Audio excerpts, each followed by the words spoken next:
আমরা তো প্রতিদিন ঘুমানোর সময় স্বপ্ন দেখি যে জীবনে এটা হব, এটা করব, লাক্সারিয়াস বাড়ি করব, গাড়ি কিনবো এবং কি সুন্দর একটা লাইফ বিল্ড করব।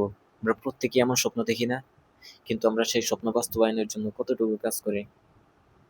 আপনি নিজের দিকে তাকান, জীবনে কত স্বপ্ন দেখেছিলেন, সেই স্বপ্নগুলো ভেঙে চুরমার হয়ে গিয়েছে। কারণ কি?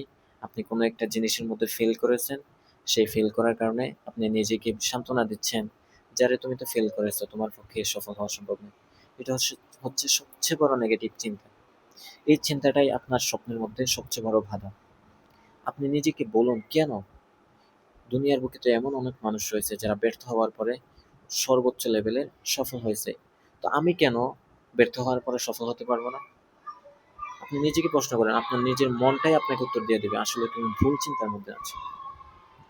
তো আমরা যে স্বপ্ন দেখি, শুধু সে স্বপ্ন দেখলে হবে না, সে স্বপ্ন দেখার সাথে সাথে তা বাস্তবায়ন করার জন্য প্রত্যেক দিন একটু একটু করে হলেও কাজ করে যাও।